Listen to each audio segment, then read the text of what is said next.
풋볼티키 빠따. 안녕하세요. 풋볼티키 빠따의 윤케 백필입니다. 네, 저희가 지금 인천에 왔습니다. 인천에 왜 왔을까요, 저희가? 제가 또 강원 팬이잖아요. 그렇죠. 네, 이 인천에 이 강원의 레전드께서 살고 계십니다. 그렇습니다. 순수히 이 백PD의 사심을 채우기 위한 인터뷰를 저희가 마련을 했습니다.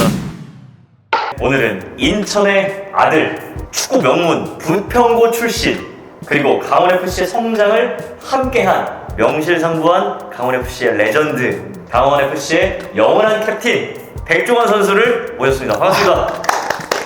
네. 안녕하세요. 전 강원FC 소속이었던 백종환입니다. 반갑습니다. 반갑습니다.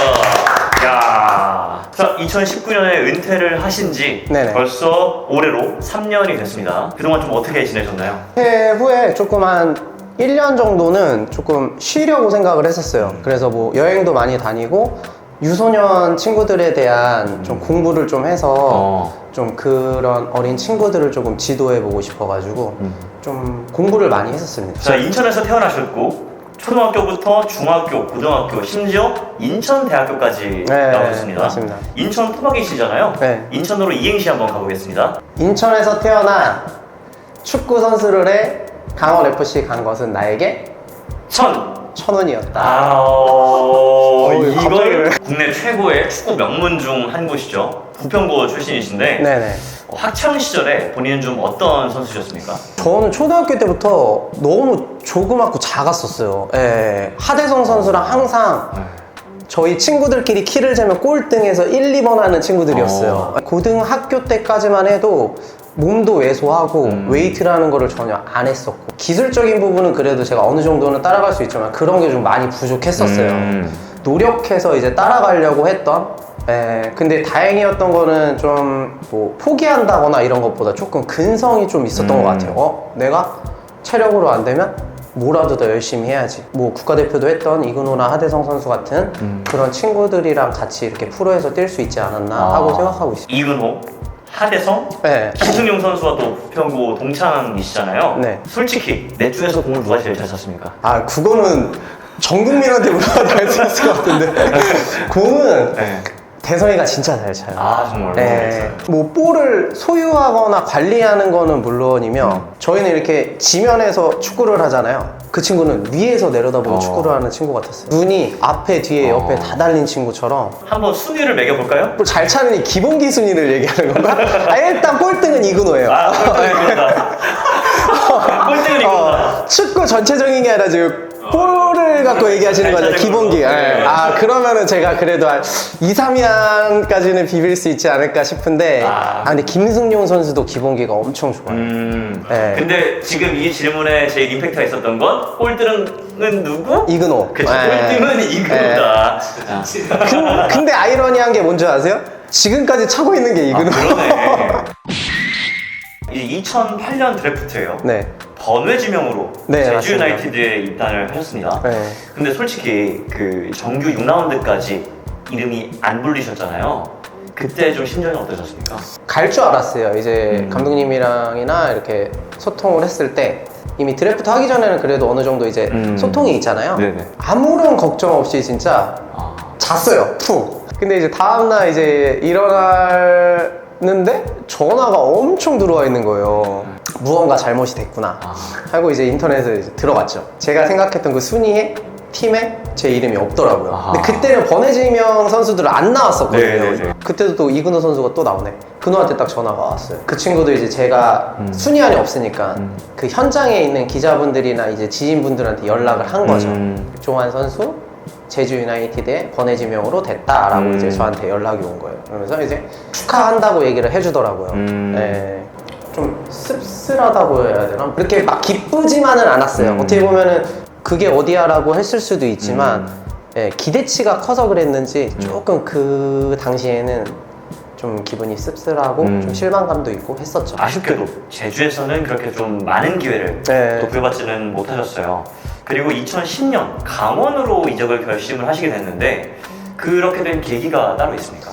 거기에서 이제 그러면서 한 10몇 경기 2년 반 동안 출전을 못했어요. 근데 이제 박경호 감독님이 오시면서 이제 아예 이제 1군에서도 이제 밀려나게 된 거죠. 스카우터 분께서 또 저를 또 감사하게 잘 봐주시고 챙겨주셔서 군대에 제가 간다고 했더니 팀을 옮겨서 너가 뛸 수 있는 곳에서 좀 기회를 받으면서 하면은 괜찮을 것 같다. 한번 도전해봐라 라고 하셔가지고 마침 강원FC에 인천대학교 은사님이셨던 구상범 감독님이 계셨어요.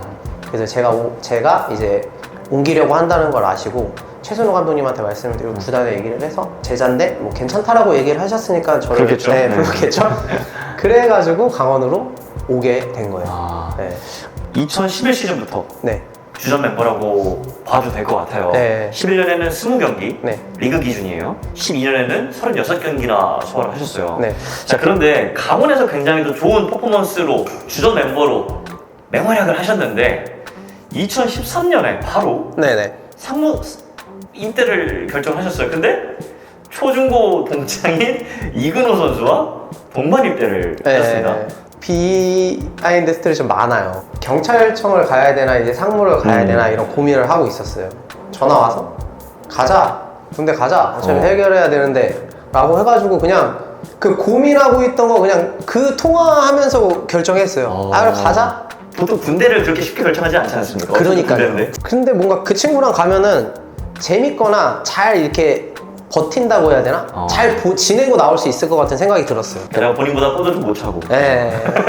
제가 뭐라 할 수 있는 유일한 네, 국가대표 선수. 자, 상무로 결국은 입대를 이근호 선수와 또 함께 네네. 하시게 됐습니다. 그런데 당시 상무는 멤버가 굉장히 좋았어요. 와, 진짜 잘 찬다. 그랬던 선수가 혹시 기억이 나십니까?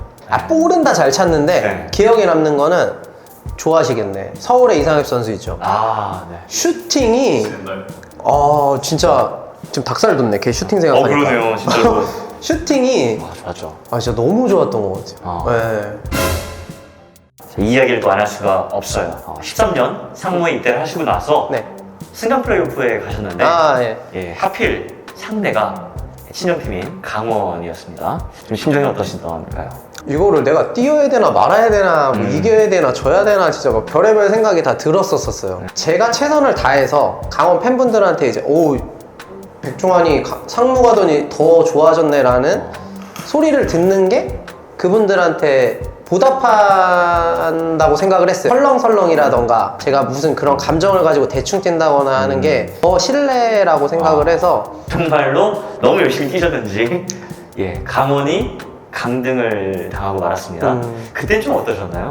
또 씁쓸하다는 단어가 나오는데 진짜 씁쓸했어요. 저 혼자 이제 경기가 끝났는데 다른 사람들은 진짜 좋아서 운동장에서 환호하고 날뛰고 했는데 저만 이제 그런 표현이 안 나오더라고요. 참은 게 아니라 그 강원FC가 이제 입으로 떨어진다는 거에 대해서 안타깝기도 하고. 자, 그런데 이제 이후에 알고 보니까 이 상무와 강원의 임대 계약상 네. 원칙대로라면은 강원전에서는 뛰실 수가 없었던 상황이었어요.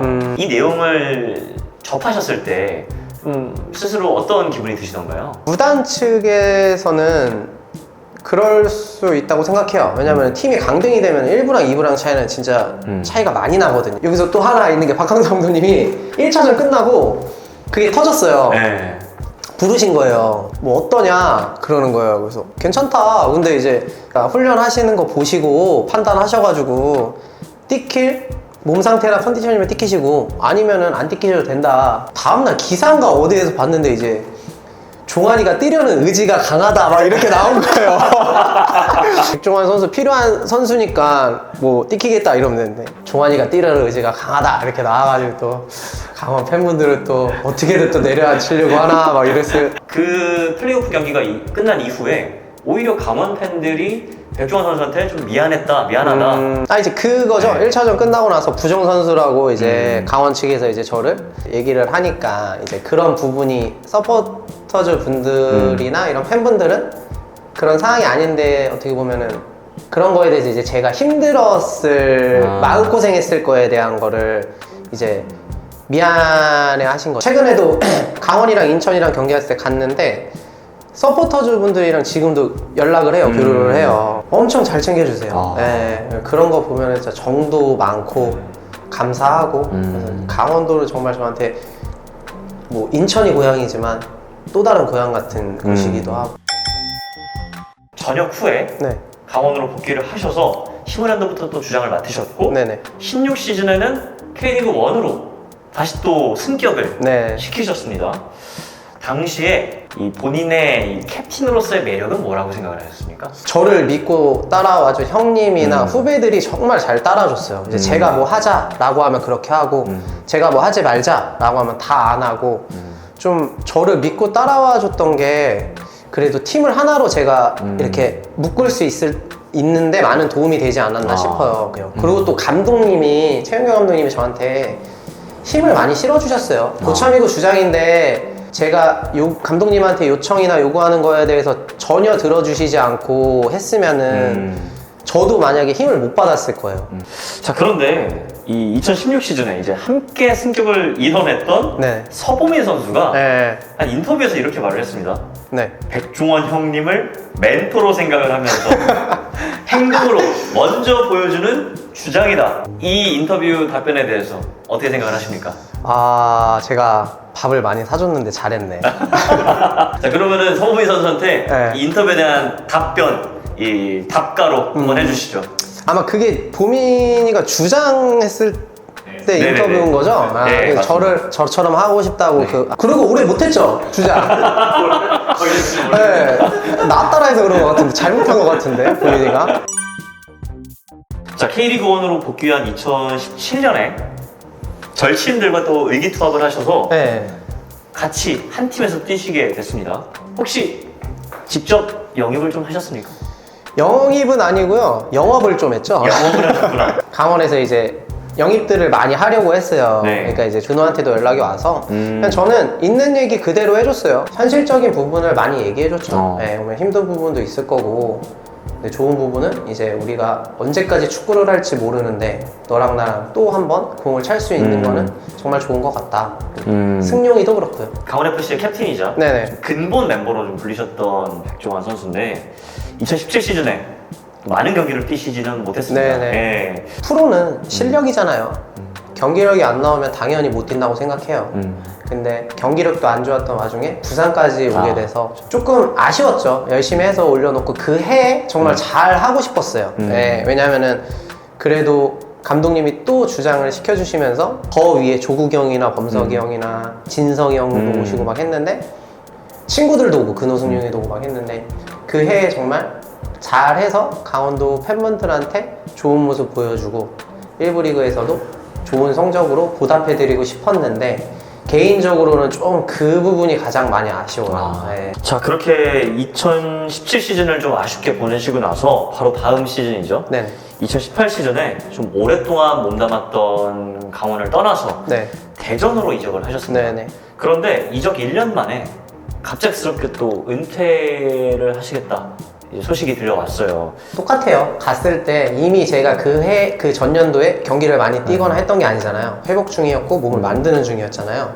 근데 갔는데 경기랑 2경기, 제가 한 5경기인가 몇 경기 출전을 했을 거예요. 그러면서 이제 그 해가 또 그렇게 지나가고 더 하고 싶었었어요, 저는. 예, 조금 더 이제 마지막에 좀 제가 원 없이 좀 뛰고서 은퇴를 하고 싶은데, 그 해가 끝나고 이제 겨울 기간 동안 혼자서 이제 몸을 만들어 보려고 했는데, 아, 내가 이 몸 상태로는 경쟁을 해서 이길 수 없겠구나. 그런 생각이 딱 드셨을 때 좀 심적으로 많이 힘들진 않으셨나요? 홀가분한 마음도 있었어요. 왜냐면 저는 남들보다 잘하는 선수가 아니었거든요. 부족하니까 해야지라고 이렇게 최선을 다했다고 해야 되나? 그래서 그런지 은퇴하고 나서는 진짜 편했어요. 좀 제가 좀 예민하기도 해서 잠자는 것도 좀 예민하고 먹는 것도 예민한데, 이제 은퇴하고 나니까 그게 없잖아요. 그렇죠. 몇 시에 일어나야 되는 것도 없고, 처음 한 1년 여행 다니고 이거 쉴 때는 정말 좋았어요. 네. 자, 하필 또 이제 네. 2019년 10월 20일 기억하십니까?